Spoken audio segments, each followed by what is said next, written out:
आज हम बात करेंगे एक ऐसी हकीकत की जो बहुत कम लोग जानते हैं। ईसाई मजहब में इबादत कैसे होती है, ये मजहब असल में क्या था और आज क्या बन गया है। सबसे पहले ये समझो कि ईसा अलैहिस्सलाम ने जो तालीम दी थी वो बिल्कुल साफ और सीधी थी। उनका पैगाम था, एक अल्लाह की इबादत करो, झुक जाओ उसके सामने और अपना दिल पाक रखो। लेकिन आज जो ईसाई दुनिया में इबादत होती है वो उस असली तालीम से बहुत अलग है, और यही वो राज है जिस पर हम आज गहराई से बात करेंगे।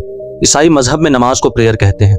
ये प्रेयर कई तरीकों से अदा की जाती है, कुछ लोग अकेले करते हैं, कुछ मिलके। लेकिन सबसे खास बात यह है कि ईसाई नमाज में सजदा यानी जमीन पर झुकना बिल्कुल नहीं होता, और ये वो चीज़ है जो ईसा अलैहिस्सलाम खुद करते थे। इंजील में लिखा है कि ईसा अलैहिस्सलाम ने अपना चेहरा जमीन पर रखा और अल्लाह से दुआ मांगी। ये सजदा था, ये इबादत थी। लेकिन आज के ईसाई मजहब ने इस सजदे को खत्म कर दिया। ईसाई इबादत का सबसे बड़ा मरकज चर्च है। इतवार के दिन लोग चर्च जाते हैं। वहाँ एक पेशवा होता है जिसे पास्टर या फादर कहते हैं। वो आगे खड़ा होता है और लोग पीछे कुर्सियों पर बैठ जाते हैं। सीधे बैठकर हाथ जोड़ते हैं या हाथ ऊपर उठाते हैं। कुछ चर्चेज में लोग घुटने टेक कर दुआ करते हैं। लेकिन ये वो इबादत नहीं जो ईसा अलैहिस्सलाम ने सिखाई थी।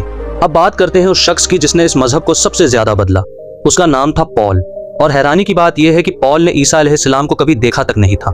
पॉल पहले ईसाइयों का सबसे बड़ा दुश्मन था। वो उन्हें पकड़वाता था, कत्ल करवाता था। फिर एक दिन उसने दावा किया कि मुझे रास्ते में ईसा अलैहिस्सलाम की रोशनी दिखी और उन्होंने मुझसे बात की। बस इसी एक दावे के बाद उसने पूरे ईसाई मजहब की नींव बदल दी। पॉल ने कहा कि ईसा अलैहिस्सलाम खुद अल्लाह है।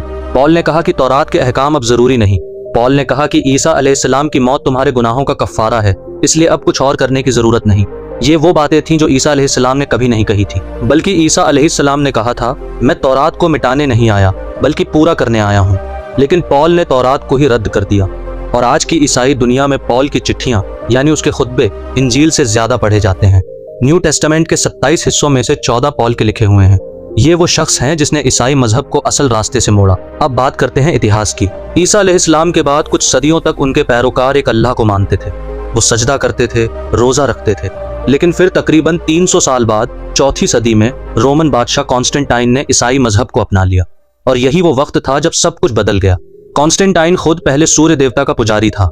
जब उसने ईसाई मजहब कबूल किया तो उसने अपने पुराने अकीदे और ईसाई मजहब को मिला दिया। इतवार को इबादत का दिन बनाया गया क्योंकि ये सूर्य देवता का दिन था। 25 दिसंबर को ईसा अलैहिस्सलाम की पैदाइश का दिन कहा गया, जबकि तारीख के मुताबिक ये बिल्कुल गलत है।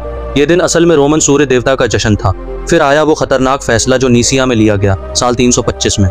वहाँ दुनिया भर के चर्च के बड़े लोग इकट्ठा हुए और उन्होंने एक नया अकीदा बनाया। उन्होंने कहा कि ईसा अलैहिस्सलाम अल्लाह के बेटे हैं और अल्लाह की तरह हैं। ये वो बात थी जिसे ईसा अलैहिस्सलाम ने कभी नहीं कहा था। लेकिन ये फैसला बहुमत की वोट से पास हुआ और जो लोग एक अल्लाह पर ईमान रखते थे उन्हें मजहब से निकाला गया, कत्ल किया गया।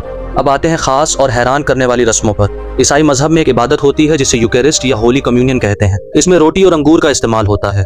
कहा जाता है कि इस इबादत में रोटी ईसा अलैहिस्सलाम का जिस्म बन जाती है और अंगूर उनका खून बन जाता है, और फिर लोग इसे खाते हैं। ये कॉन्सेप्ट ईसा अलैहिस्सलाम की तालीम में कहीं नहीं है। ये रोमन और ग्रीक मजहब से आया, जहाँ देवताओं का गोश्त खाने की रस्म होती थी। एक और रस्म है जो बहुत हैरान करती है, वो है कन्फेशन। इसमें एक इंसान एक काले बॉक्स में बैठकर अपने गुनाह एक पादरी को सुनाता है और वो पादरी उसे माफी दे देता है।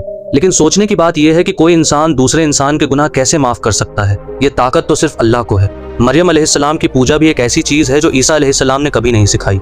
दुनिया भर में कुछ ईसाई फिरकों में मरियम अलैहिस्सलाम की तस्वीरें और मूर्तियां रखी जाती हैं। उनसे दुआ मांगी जाती है, उन्हें माँ खुदा कहा जाता है। जबकि ईसा अलैहिस्सलाम ने खुद एक बार किसी ने मरियम अलैहिस्सलाम की तारीफ की तो उन्होंने कहा कि असली खुशी उसे है जो अल्लाह का हुक्म माने। क्रॉस की पूजा भी एक ऐसी चीज है जो शुरुआती ईसाई मजहब में बिल्कुल नहीं थी। कॉन्स्टेंटाइन से पहले ईसाई क्रॉस का निशान भी नहीं रखते थे क्योंकि उन्हें दर्द होता था कि उनके नबी को इसी पे तकलीफ दी गई। क्रॉस को पूजा की चीज तब बनाया गया जब रोमन कल्चर ने ईसाई मजहब को अपने रंगों में रंग दिया। अब बात करते हैं अमेरिका और यूरोप के ईसाइयों की, और ये वो हिस्सा है जो सुनकर रूह कांप जाती है। आज के अमेरिकी और यूरोपीय ईसाई मजहब में जो कुछ हो रहा है वो उस तालीम से इतना दूर है कि ईसा अलैहिस्सलाम खुद उसे देखकर रोते। अमेरिका में एक बहुत बड़ा फिरका है जिसे प्रॉस्पेरिटी गॉस्पेल कहते हैं। इसमें पास्टर कहते हैं कि अल्लाह चाहता है कि तुम अमीर बनो, तुम्हारे पास महंगी गाड़ियां हो, बड़े घर हों, और जितना ज्यादा चर्च को पैसा दोगे उतना ज्यादा अल्लाह तुम्हें देगा। ये मजहब नहीं, ये एक बिजनेस है जो मजहब के नाम पर चल रहा है। इन पास्टरों के पास प्राइवेट जेट हैं, करोड़ों के घर हैं, और भोली भाली अवाम उन्हें अल्लाह का नुमाइंदा समझकर पैसा देती रहती है। यूरोप में ईसाई मजहब का एक और रूप है। वहाँ के ज्यादातर लोग ईसाई नाम के हैं, लेकिन अल्लाह, नबी, इबादत इन सब से उनका कोई रिश्ता नहीं। वो चर्च सिर्फ शादी और जनाजे पर जाते हैं, बाकी जिंदगी में मजहब उनके लिए कोई मायने नहीं रखता। यूरोप में आज चर्चें बिक रही हैं, कुछ को क्लब बना दिया गया है, कुछ को बार बना दिया गया है। जहाँ कभी अल्लाह का नाम लिया जाता था आज वहाँ शराब परोसी जाती है। और अब बात